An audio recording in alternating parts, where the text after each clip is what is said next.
everybody, Mike Beard here with your DRF race of the day for Sunday, January 5th. We are going out to Santa Anita Park for the race of the day. Race number 7 is going to be the Santa Ynez Stakes. 3-year-old fillies. They're going to sprint 7 furlongs on the main track for your race today. Before we get to that race of the day, though, just want to remind everybody that the DRF New Year sale is coming to an end here pretty quickly. So get there this weekend to shop.drf.com and get 15% off at the DRF store using the coupon code NY2025. Yeah, through the weekend to get to that sale, so get there before that ends. Let's get to the race of the day now, though. Again, it's the Santa Ynez at Santa Anita. 3-year-old fillies, 7 furlongs. The purse is $100,000. And we have a field of 8 horses here. 3 of them are trained by Bob Baffert, which is not that unusual for these newly turned 3-year-old fillies. Number 2, Howen, the number 6, Mawu, and the number 7, Silent Law. All Baffert trainees. Expect, each one of those horses to sort of take some money in here, particularly probably Silent Law, who was a little bit disappointing in her most recent start. Really, really impressive, I thought. Winning the first 2 starts of her career was Silent Law. Her most recent start, the Ynez, it was going this 7 furlong distance, so you do have to reckon with that. It's a race where maybe she got a little bit of a different ride than she had received in her first 2 starts. And at the end of the day, she just didn't run that well in there and settled for second at a very short price. We'll see if she can rebound. In a lot of ways, that's the key to this race, because Silent Law, not only does she appear to have some talent, but she's got a good amount of early speed. She's a very, very fast horse when they let her use it. Along those lines, let's take a look at the Timeform US Pace Projector before we get into the individual horses. And of course, Timeform US, they do think that Silent Law can make the lead in here. They do give this a red bar designation, indicating that the pace is going to be fast. We'll see, if Practical Dream is the horse who defeated Silent Law in that most recent start. And Practical Dream did eventually move up the inside and take the lead in that race, as Silent Law wasn't going that aggressively, and just made Silent Law pay the price amount of wiring that field. I don't think she's as fast as Silent Law, assuming all things are equal. We'll see how this race plays out in the early stages. I thought Silent Law was fastest. I think she will be on the lead this time, because I just can't imagine that Baffert was thrilled with that most recent performance where they just, maybe tried something a little differently, and it didn't work out. We'll see how the pace plays out. We'll see if anybody can sort of jump up here and make this thing really, really competitive at the end. Let's start off the analysis with the number 1, Polythene Pam, who is just, only 1 start so far. She debuted in mid-December over at Los Alamitos, and ran pretty well, actually, in her career debut. Only got a 58 buyer, but she didn't do it in the typical way, of sort of a precocious 2-year-old showing a bunch of speed and wiring a field. She was sort of wide throughout the running, broke from the outside post that day, just sat on the outside, did a little chasing, good 4 wide all the way around the turn, chasing that pace. Got herself into range at the top of the stretch. I thought she, stayed on pretty well in that race. Did brush with a rival about mid-stretch, but she just kept going.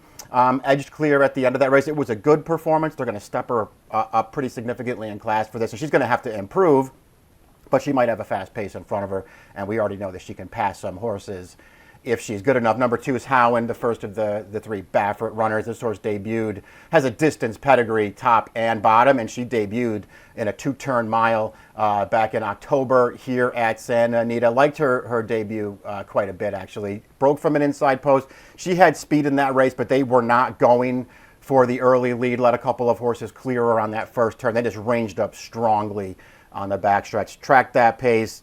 Sort of got busy coming to the quarter pole in there, but just easily took over, drove clear at the end. She did look like a distance horse to me in there. Again, that's what her pedigree says. She looks like a horse who really is going to appreciate a distance of ground. So, we'll see. Baffert gave her a little time out of the debut, and now he's going to bring her back going 7 furlongs in a stakes race.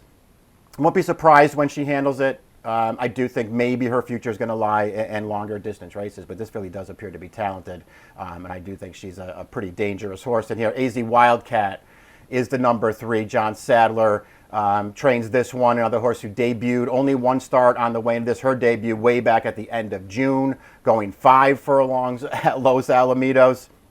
Nothing wrong with her debut. She got a 72 buyer speed figure 4, which, I'm going to take with a little bit of a grain of salt going 5 furlongs, but she was ridden out of the gate in that race, had the speed up the inside to sort of keep up in there. Didn't make the lead, but she was able to keep up with that pace in behind, and she just looked like once she got cleared, she really got into a comfortable stride. Kept up in behind the leaders around the turn. Came clear at the top of the stretch, 3 ride, and was just really confidently ridden, I thought, to the lead in that race. Really game in that race to take over and go clear. I thought that was a really good debut. Flavian Pratt is going to pick up the ride here for the second start. This is a daughter of Munnings. She's a half-sister to Autumn Evening, who's a stakes place dirt horse, 4 for 8 so far in her career. That horse can run a little bit. So there's some pedigree here for a good trainer. Pratt's going to ride. Nice debut. But she's got to stretch out from 5 to 7. She's got to do it against a better field, and she's got to do it off of a little bit of a layoff here. So it's not like there aren't things working against her. I do think she's talented. Next up is Practical Dream, the number 4. We'll see what she does in here. Her first 3 starts were all good. I don't really want to knock this horse. She was no match for Silent Law in her second career start. It was only a 4-horse field. Silent Law, which is way faster than her, and all Practical Dream could do was chase her and settle for second match. She didn't run poorly there, but she was no match. And we're going to take a look now at her next start. This is the 7-furlong Desi Arnaz at Del Mar, and this is Practical Dream defeating Silent Law and Ma Wu, as a matter of fact, in this race. And you can see here that as we get into the stretch of this race, Practical Dream's already on the lead in this race. Silent Law, who's fast, sort of made the lead early, but didn't go aggressively, allowed Practical Dream to move up the rail to take over. And from that point on, I just thought Practical Dream sort of had all the best of it. To her credit, she was chased by Silent Law around the turn of the stretch and was just never letting that horse catch her. Kept clear. Not getting away from these horses at the end. It's not what I would call an authoritative win, and it's not a sort of a fast final fraction here. But she did what she had to do, and it's a quality win for her. She's now a stakes winner. Her only start since then, they tried to stretch her out around 2 turns in the Starlet, and she just did not run well in that race. I had a big price. Going to cut her back here. She's probably just better sprinting, but I do think even though she's a stakes winner and defeated 2 of these horses the last time she sprinted, and is, of course, already a winner over the 7 furlongs, I just think she's got to improve to win this race, and I don't like her that much in this spot. Look Forward is up next for trainer Mike McCarthy. This horse has run twice. She's run 2 of the faster races in this field. An 82 buyer winning her debut, going 6 furlongs at Del Mar. This is when she was trained by Ben Cecil, and just really gave her extra credit for the debut win because she had speed up the rail after breaking from the inside post, and was just part of a contested pace that day. Never got a breather all the way around the track in that race, but just kept fighting all the way. Eventually put her pace challenger away after a duel, and was much the best at the end of that race with an 82 buyer. I really liked that performance. They stretched her out for her next start. She was also in that Starlet, and I thought she ran, pretty well. Once again, my one takeaway from the Starlet, however, is it was just a rated pace. She was up on the lead the entire way. The winner, a pretty good horse for trainer Bob Baffert, was right up there with her. They just sort of sat up on the pace together. They really picked it up around the final turn, and then just sort of left that field behind through the stretch as they dueled for it. And it was just the Baffert runner, Tenma, who was better than Look Forward was, and Look Forward was only second best in that race. But she ran well, and it was going longer. Even though she had a relatively easy trip in there, I still thought it was a good performance, and I don't mind her cutting back in distance. I actually feel like she's going to be better going shorter, just based on the visuals of her races and the overall pedigree that she brings into this. I think she's going to be better going shorter. Cutting back to 7 with speed. Doesn't seem like the kind of horse who's going to need the lead, though. She looks like she's pretty handy. This horse, she makes a lot of sense in this race, and she might not be, one of the favorites in here. We'll see how they wind up betting this thing. I think this horse is pretty interested in here, and I'd like to use her somewhere in there because I think she's a dangerous horse. Next up is Ma Wu for trainer Bob Baffert, and this one is just 1 for 3 so far in her career. I wonder if she's gotten sort of the best trips, though, in either of her last 2 starts, both in stakes races. She won her career debut going 6 furlongs, where she didn't, break on top, but she had good speed up the inside there. Took a little pressure on the lead in that race, and that was just better than those horses, getting away late. Her next start was in the Desi Arnaz, where she was behind Practical Dream and Silent Law.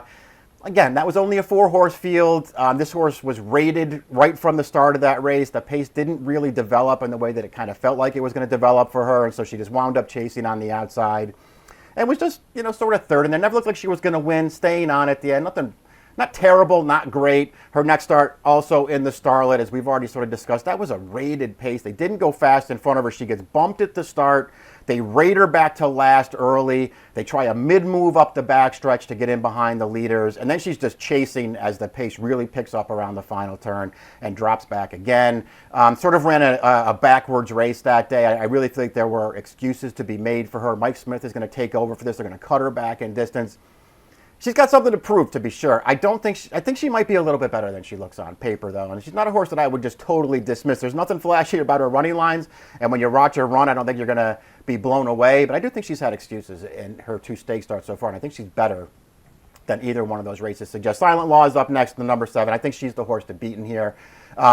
Really, really impressive debut win. They bet her down to 10 cents on the dollar, going 5 furlongs at Los Al.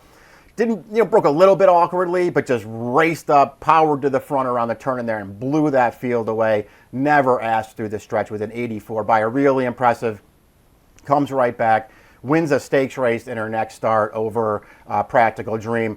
Again, with a big show of speed in that race, immediately clear on that field from the gate and just never gave them a chance in there. With another easy win. We've sort of already touched on the Desi Ynez. She was disappointing last time at 1-2.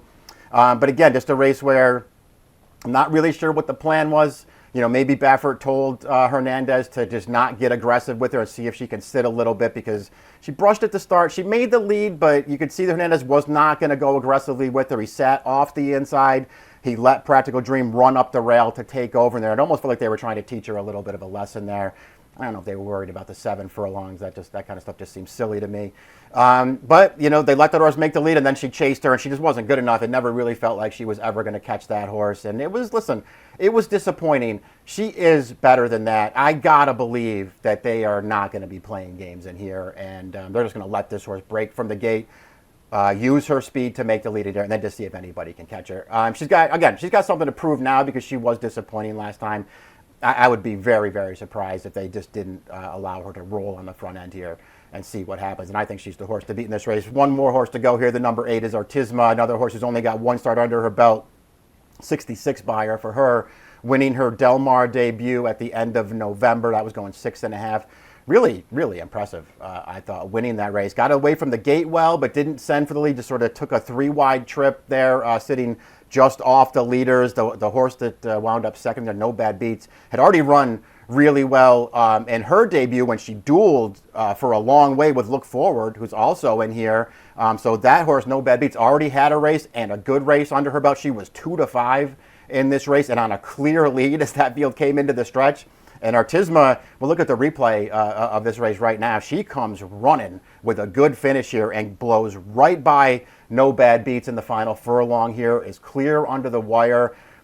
This horse looks like she can run a little bit. They paid $185,000 for her after she breezed 10-1 back in May. That was a good-looking breeze at the sale. She trained right along a long series of works up to the debut.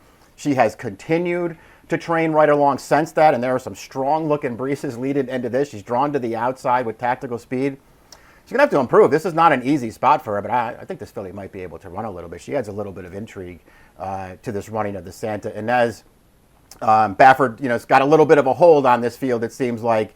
Any one of his 3 runners, I think a case could be made for, including Silent Law, who I do think is the horse to beat in here, the number 7 Silent Law. We'll get the picks up there now. I'm going to take one shot against her. I think Silent Law is going to the lead in here, and I think she's going to run better in here. I want to take a shot with that 8, though, Artemis. I really, really liked her debut. I think there's some talent here. I think this is confident placing for Richard Baltus. I like that she's drawn on the outside here.